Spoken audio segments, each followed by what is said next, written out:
आप देख रहे हैं Amaze now.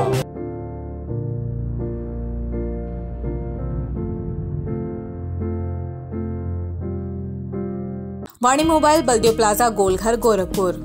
IPhone, OnePlus, Samsung, Vivo, Oppo, Realme, Mi, Lava, Tecno Moto ये सभी प्रोडक्ट उपलब्ध हैं। हमारे यहाँ सभी प्रकार की उत्कृष्ट आधुनिक और लेटेस्ट मोबाइल उपलब्ध। बलदेव प्लाजा गोलघर, राजेंद्र नगर, गोरखनाथ और हाटा कुशीनगर जनपद में भी वाणी मोबाइल की सभी सेवाएं उपलब्ध। Mobile number 918687419008।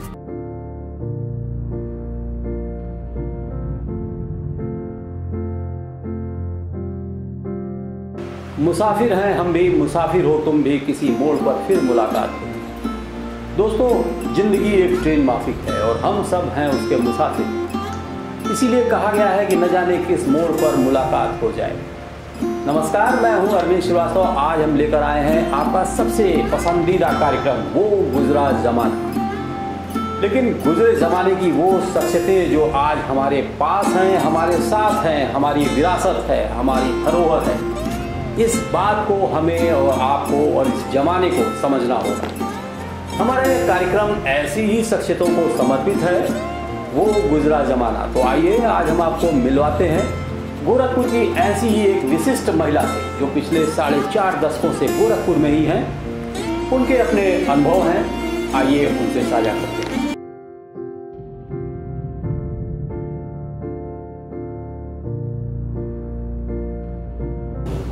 नमस्कार, बहुत बहुत स्वागत है आपका हमारे इस कार्यक्रम में।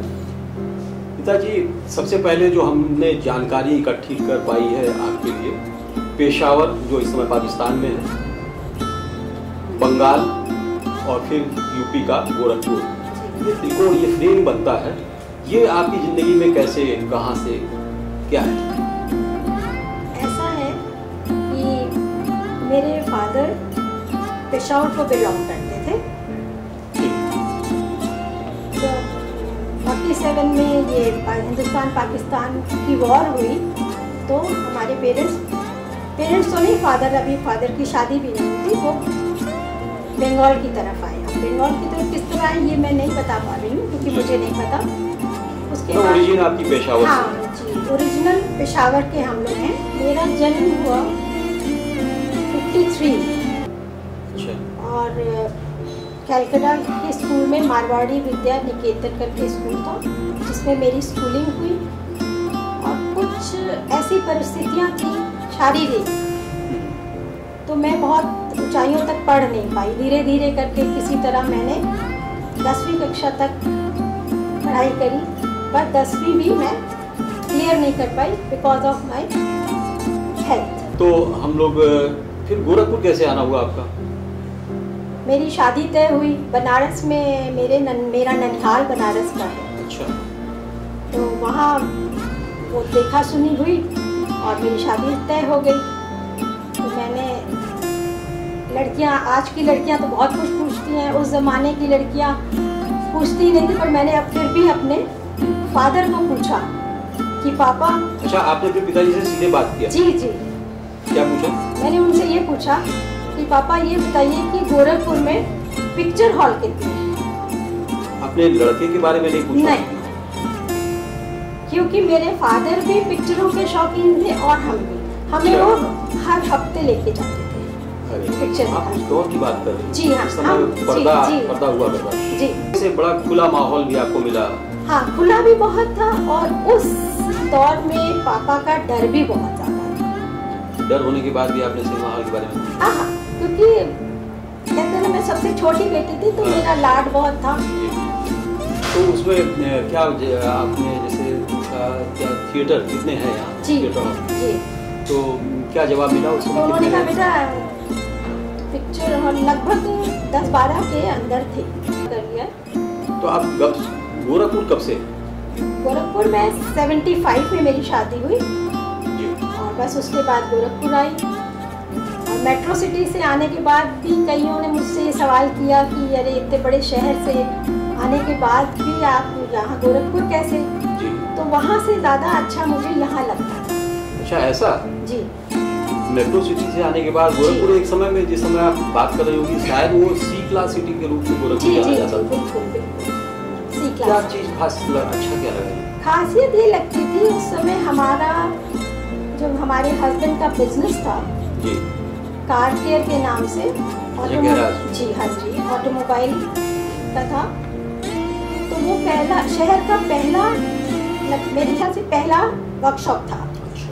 तो जब भी मैं सड़क पे निकलती थी गोलघर में, तो लोग ऐसे सलाम करते थे जैसे कि कोई प्राइम मिनिस्टर जा रहा है। तो छोटे शहर की ये एडवांटेज बहुत है कि लोग बड़ा प्यार दिखाते, पहचान करते रखते थे और पहचान करते सम्मान हैं जी। तो ये चीज़ वो बड़े शहरों में नहीं मिलती थी, और ना ही हम लोग को इतना आज़ादियाँ थी उस जमाने में। और जब आपको कोई वेलकम बड़ा अच्छा करता है, बहुत प्यार से बात करता है, दुआ सलाम करता है, तो मैं ऐसे खुशी से फूल ही नहीं समाती थी, जैसे पता नहीं मैं कौन। ये इस पौराणिक गोरखपुर शहर की तहजीब थी जी।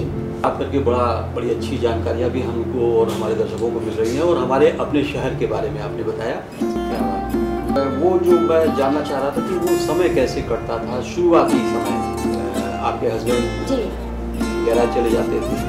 मैंने आपको भी बताया ना कि छोटे शहर की एडवांटेज बहुत होती है। तो ये बात है 75 में मेरी शादी हुई, और 77 में मुझे एक औहदा मिल गया। हाँ, अपॉर्चुनिटी मिली आपको, मतलब, और मैं बहुत खुश हूँ। ये एग्जैक्टली मैं इसी पे आना चाह रहा था। हाँ जी। मैंने सुन रखा था कि शायद उस समय के दौर में आप पहली महिला रही होंगी जो कार ड्राइव करती थी। नहीं, पहली महिला तो नहीं थी, शहर में 2-3 थी, शायद मेरा तीसरा नंबर होगा या चौथा। तो ड्राइविंग का शौक आया मुझे भी वही अपने हस्बैंड के प्रोफेशन से। हाँ, चूंकि गाड़ियाँ देखती थी और नए काम करने का शौक बहुत था जी। तो गाड़ी चलानी है तो चलानी है। घर से कोई ऑब्जेक्शन नहीं, कभी कोई ऑब्जेक्शन किसी भी बात के लिए कोई ऑब्जेक्शन नहीं। तो मैंने गाड़ी सीखी, और गाड़ी सीखने का जो अचीवमेंट है वो मैं सोचती हूँ मैंने सबसे अच्छा अपनी ज़िंदगी का एक काम किया। और मेरा विचार है कि आज की सभी लड़कियों को गाड़ी चलाना चाहिए। वो सभी चला भी रही। हाँ, कुछ नहीं बच्चे चलाते, तो उनसे मेरा कहना है कि भाई आप गाड़ी चलाना ज़रूर सीखें, उसके बिना ज़िंदगी अधूरी है आज के दौर में। जी। याद करें कभी कोई ऐसा दौर जो गाड़ी आप सीख चुकी थी, कहीं किसी को ठोका होगा, कहीं कोई एक्सीडेंट? सर एक्सीडेंट कभी नहीं। हाँ, बैक करते वक्त किसी अपने घर का पिलर विलर तोड़ दिया था लेकिन एक्सीडेंट भगवान की दया से कभी नहीं, आज भी नहीं। ये आसान काम नहीं था उस दौर में कार ड्राइव करना, चलाना सेफली, जबकि सड़कें भी बड़ी खराब बहुत बहुत खराब। टीचर जी, आपने गोरखपुर को बदलते देखा, सड़कों को चौड़ा होते हुए देखा, झोपड़ियाँ, झुग्गी झोपड़ियों को महल, भवन, अच्छे बिल्डिंग, मल्टी स्टोरी बिल्डिंग बनते देखा। विकास के इस पूरे दौर को आपने नजदीक से देखा। फैशन में भी बड़ी तब्दीलियाँ आई। फैशन के बारे में आपका क्या कहना है? मतलब गुजरे जमाने का फैशन या आज? जी, पहले आप अपने जमाने के फैशन की बात करें। देखिए, फैशन तो उस जमाने में हुआ करता था, बहुत बढ़िया फैशन होता था। अच्छा। लेकिन शालीनता होता था। सारे फैशन जो आज बच्चे कर रहे हैं, जो आज वो सब पिछला लौट के आ रहा है। हाँ, वो तो एक साइकिलिंग जी। तो उस दौर में ऐसा होता था कि घर की औरतें शाम को खूब सस्ती सवरती थी जी। या 30 त्योहार कोई हुआ तो भी खूब सस्ती सवरती थी, तो वो फैशन था। आज के दौर में फैशन जो है वो शालीनता को नहीं मिला, या यूँ कहें कि त्याग चुका है। हाँ, त्याग चुका है। खरी बात जी। लेकिन नजरिया भी बहुत बदल गया है। पहले वो नजरिया नहीं हुआ करते थे, इसलिए वो फैशन जो था थोड़ा ढका छिपा था, लेकिन सुंदर था। आज का फैशन है तो थोड़ा ढका छिपा कम है, लेकिन लोगों की नजरें जरूर बदली। वरना एक समय हुआ करता था कि शाम का, यही गोरखपुर है, शाम का वक्त हो और जिस इलाके में आप रहती हैं या फिर मोहद्दीपुर के पीछे वाला साइड या फिर नौफर के आसपास के की तरफ लोग जाने से कतराते। हाँ, वो समय था हम कि शाम के बाद बेटियां बहुएं, इवन बच्चों में लड़के भी आते हैं। जी जी। डर लगता था कि कहीं कुछ हो ना जाए, क्योंकि बहुत सी घटनाएं होती थी। जी। लेकिन आज वो नहीं है, आज हम बहुत सेफ हैं। तो रात 10-11 बजे नहीं, मतलब रोड चल रही है, जनता चल रही है, पर सेफ्टी भी, ये बहुत अच्छी बात है। हाँ जी, आपकी एक कॉल पर पुलिस आपके साथ खड़ी हो जाती है जी। तो ये सब पहले नहीं था, तो पहले डर लगता था। जी, हम लोगों ने बहुत बातें किया विकास पर, फैशन पर, फैशन में हुए विकास पर, फैशन में बदलाव पर, लेकिन आप ठीक बताएं कि इस फैशन में हुए बदलाव से में कहाँ आपको आपत्ति है? देखिए, आपत्ति तो इस बात पर है कि आपका फैशन बहुत खुला हुआ है। हमारे ज़माने में फैशन बहुत होता था, पर वो शालीनता और ढका हुआ था, तो उस समय लाज और शर्म ही हमारा गहना होती थी, जो कि आज नहीं है। आज के बच्चे सोचते हैं शायद जिस रूप में हम घर से निकले हैं वही सही है, तो फैशन थोड़ा ढका हुआ ज़्यादा अच्छा रहेगा मेरी समझ से। बहुत अच्छी बात आपने कही, फैशन होना चाहिए लेकिन उसमें सौम्यता होनी। एक आपको फिल्म का डायलॉग बताती हूँ। जरूर। अमिताभ बच्चन ने जीनत अमान से कहा था, जीनत अमान गई थी। फिल्म का नाम बताएंगे? फिल्म का नाम मुझे नहीं याद है इस समय, क्योंकि आपको फिल्म देखना हाँ जी, पर नहीं याद, बहुत पुरानी। तो फिल्म में वो जीनत अमान जाती है कंप्लेन करने, अमिताभ बच्चन थे इंस्पेक्टर, तो वो ये कहते हैं कि जब दरवाजे खिड़कियां खुली रखोगे तो चोर तो घर में आएगा ही आएगा। यानी कि आपको खुद अपनी एक बाउंड्री बनानी पड़ेगी। रात को भी हम दरवाजे खिड़कियां बंद करते हैं, किस लिए करते हैं? तो उसी तरह उस जमाने की पिक्चर बहुत पुरानी है, तो आज भी यही चीज मेरे को लगता है कि थोड़ा होनी चाहिए। बहुत अच्छी बात आपने कही। कभी कोई ऐसी घटना जो बड़ी ऑकवर्ड लगी हो और आज भी याद हो? घटना ऐसी है कि मैं यही सर्वोदय मंडल, जिसका नाम अभी मैंने आपसे लिया, वहाँ की मीटिंग में जा रही थी जी। तो शायद उस दिन मेरे पास गाड़ी नहीं थी, तो मैं रिक्शे से जा रही थी। अच्छा। और कहा ना कि साज सिंगार ही हमारा फैशन था, जी। तो साज सिंगार करके मैं रिक्शे पे जा रही थी। तो धर्मशाला के जो वो अंडरपास था पहले, जी हाँ, वो तो बहुत सालों से है। हाँ जी, वही पहले वहीं से जाती पहले थी। वही था। तो वहाँ से जा रही थी तो किसी छिछोरे मुझे फूल न फेंक कर मेरे ऊपर, उसे कुछ नहीं मिला तो उसने एक गोभी का फूल गोभी, हाँ जी, गोभी फूल गोभी, अच्छा। वो मुझे फेंका, जो कि मैं ऐसे रिक्शे बैठी थी तो मेरी गोदी में मैंने कुछ एक्शन नहीं लिया, मैं हंस के ये भी एक वक्त। हाँ जी। और जब गाड़ी चलाती थी जी, तो लोग ये नहीं देखते थे कि आगे देखें, लोग पीछे मुड़ के देखते थे कि गाड़ी चला कौन रहा, अच्छा लेडी चला रही है। हाँ, उस समय का ये कौतूहल रहा होगा, क्योंकि जैसा आपने बताया कि 2 ही 3 4 तो वो पीछे मुड़ के देखते थे कि अच्छा एक लेडी चला रही है, एक आंटी चला रही है, इस तरह उनका एक्सप्रेशंस रहते थे। तो वहाँ कोई हादसा तो नहीं हुआ ऐसे? वहाँ भी हादसा हुआ। अच्छा। मैं और मेरी सिस्टर इन लॉ थी, हेरल्ड हुआ करती थी उस जमाने में मेरे पास, हेरल्ड का। हाँ जी। वो मैं चला के जा रही थी और यही इंदिरा मूर्ति के सामने लड़के वही पीछे देखते जा रहे हैं, बातें करते जा रहे हैं, हटेंगे नहीं। तो मेरा भी दिमाग थोड़ा लड़कपन वाला है, तो मैंने उनको ठोकर मारी।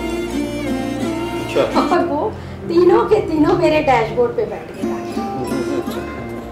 तो ये हादसे होते थे, ये आज भी मुझे याद है, और उनको सोच सोच के तब भी हंसी आती थी, आज भी मैं हंसती हूँ। आपने बताया कि आपने उनको जानबूझ के ठोकर मारा? हाँ जी, मैंने हल्का सा उनको पुश किया तो वो तीनों के तीनों गाड़ी के बोनेट पे आके बैठ जी। चोटें नहीं आई? नहीं, चोट वाली एक्सीडेंट नहीं किया आप उन्हें कुछ नसीहत देना चाहती हैं? हाँ, बस। जी। लेकिन आज का दौर एकदम उलट है। हाँ जी, मुझे लगता है कि इस मामले में गोरखपुर में काफी सुधार आया है। बहुत ज्यादा। अब तो अब कोई बॉदर नहीं करता कि लड़की चला रही है कि लेडी चला रही है कि स्कूटी चला रही है। सबसे बड़ी बात है कि रात 11, साढ़े 11 हाँ, आराम से आप निकल सकते हैं कहीं भी, शहर के किसी भी कोने से आप निकल सकते हैं। पुलिस हर कोने पे मौजूद है। और लोग जो इस टाइप, जैसे आपने एक शब्द इस्तेमाल किया था छिछोरा, तो छिछोरापन वो धीरे धीरे नहीं है, अब नहीं। ये बड़ी अच्छी बात है, शुभ संकेत है गोरखपुर के इस नए गोरखपुर शहर। 95% नहीं है, 5% है। होगा, बिल्कुल होगा, किसी न किसी कोने में जरूर होगा। इस नई जनरेशन में काफी कुछ बदलाव आया है, जैसा कि हम लोग काफी कुछ बात कर चुके हैं। हाँ जी, क्या कहेंगे? और जहाँ तक देखें तो जो पीछे हैं, जैसे गांव में है, वहाँ अभी भी पाबंदियाँ हैं कि बहू बेटियों को ज़रा घर से नहीं निकलने दिया जाता। पर फिर भी उनके दिमाग में ये बात आ चुकी है कि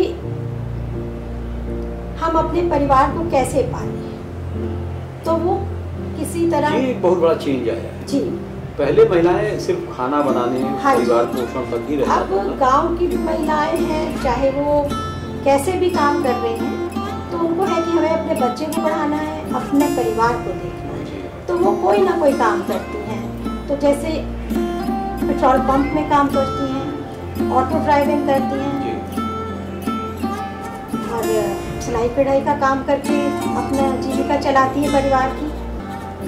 अब ज़माना बदल गया, बेटियां ही माँ बाप की सेवा करती हैं। बेटे तो करते हैं, पर ऐसा नहीं है कि बेटियां कहेंगी हमने। बेटियां माँ बाप की सेवा भी करती हैं, निस्वार्थ करती हैं, और यहाँ तक सेवा करती हैं कि ज़रूरत पड़ने पर वो अपने माँ बाप को कंधा भी देती हैं, मुखाग्नि भी देती हैं। माँ की कोख से जब एक कन्या धरती पर आती है, तो ईश्वर उनको दुर्गा, अष्टभुजा दुर्गा, सरस्वती, लक्ष्मी का स्वरूप और शक्तियाँ दे के ही भेजती है। अब वो बच्चा, लड़की जो है, वो किस तरह उस शक्ति का प्रयोग करती है, ये उसको या तो वो खुद सीखती है या उसके माँ बाप से।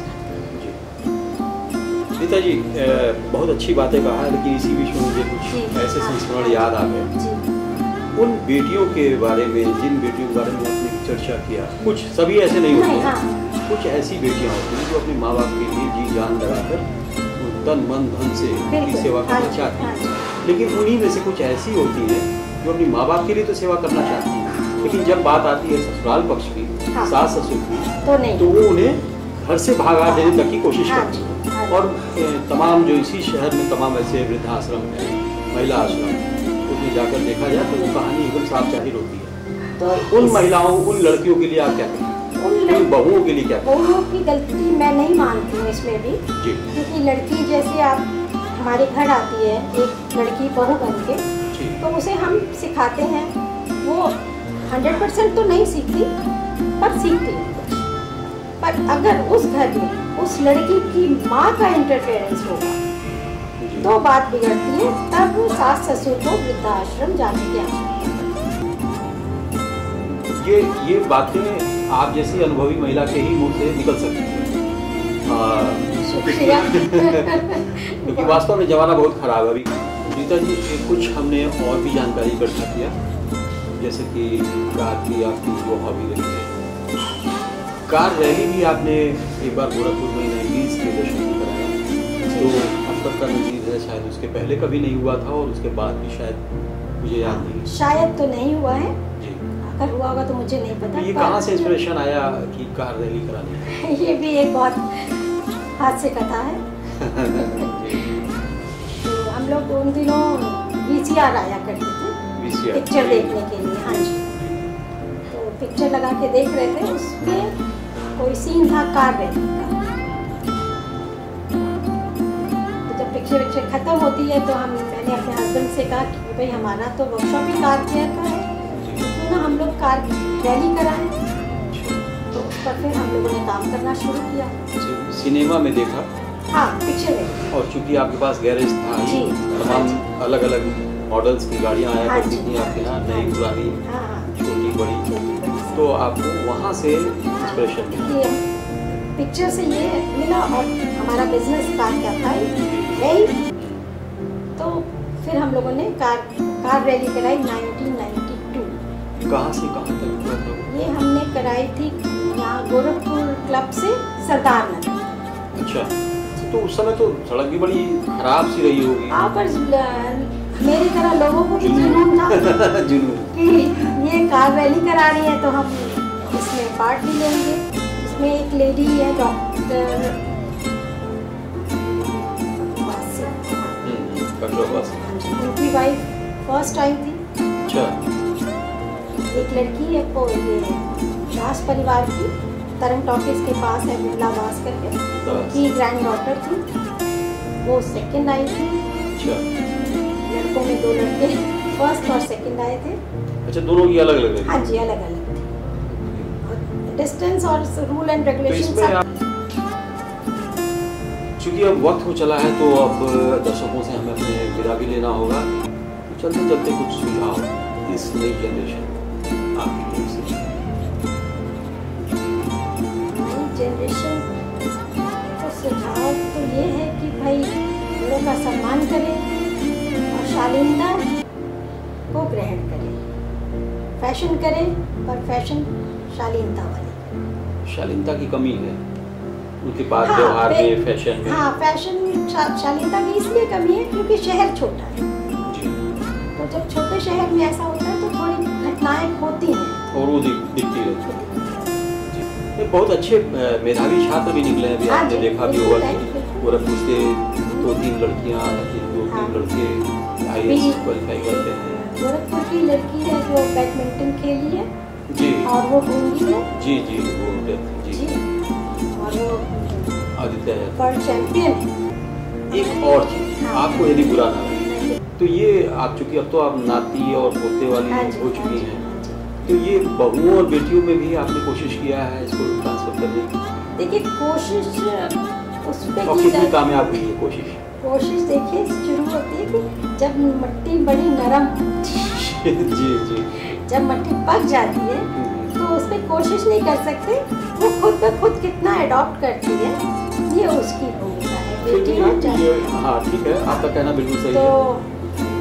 मेरी बेटी ने प्लांटेशन का शौक थोड़ा पाला है मेरी तरह से, कुकिंग का उसे शौक है, और मेरी बहू है, उन्हें गार्डनिंग से कोई ज़्यादा प्यार नहीं है।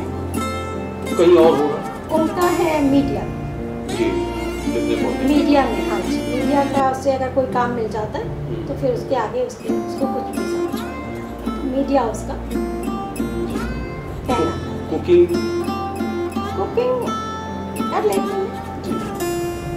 परफेक्शन नहीं होगा, वो समय के साथ साथ आता है। शौक नहीं, शौक जब करती है तो बहुत अच्छा करती है, और शौक नहीं है इसलिए, और शायद जरूरत नहीं पड़ती इनको क्योंकि इन्हें पता है। तो दोस्तों, ये थी रीता गहलोता जी, जिन्होंने अपने पुराने संस्मरण बताए, जिन्होंने गोरखपुर के बारे में खास बताया, और हम लोगों को भी उस ट्रायंगल के बारे में पता चला, पेशावर, बंगाल और फिर गोरखपुर। तो हम आपसे फिर कभी ऐसे ही किसी मोड़ पर फिर मुलाकात करेंगे और आपके संस्मरण जानेंगे, लेकिन आज के लिए परिवार बहुत खुशहाल है, दिन दूनी रात चौगनी तरक्की पर है। जब से रीता देवी इस परिवार में आई, और सभी बड़े प्यार से कहते भी हैं, मेरे दिल की नाजुक धड़कनों को तुमने धड़कना सिखा दिया, जब से मिला है तेरा साथ गम में भी मुस्कुराना सिखा दिया। जी हाँ, ऐसी शख्सियत है रीता देवी। और उधर अपने दोस्तों और दुश्मनों के लिए रीता देवी की क्या कहने हैं, क्या कहती हैं, जरा सुनिए। हर किसी को हम नहीं आजमाते, हर किसी को हम नहीं सताते, सताते हैं तो सिर्फ दिल में रहने वालों को, गैरों की तरफ हम नजर भी नहीं उठाते। गुजरे जमाने की फिर किसी मोड़ पर किसी नई शख्सियत के साथ फिर मिलेंगे, तो हमें दीजिए इजाजत। नमस्कार।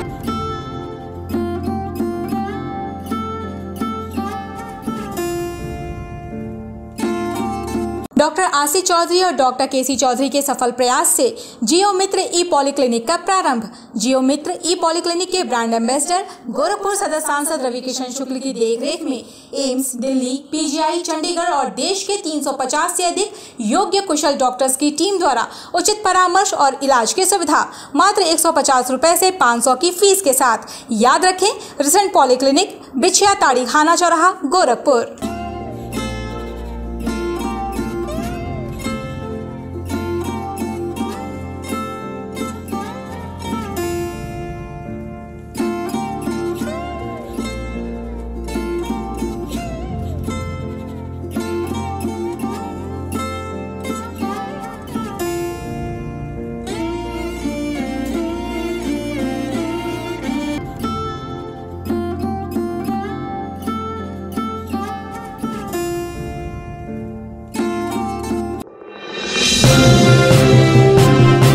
आप देख रहे हैं अमेज नाउ।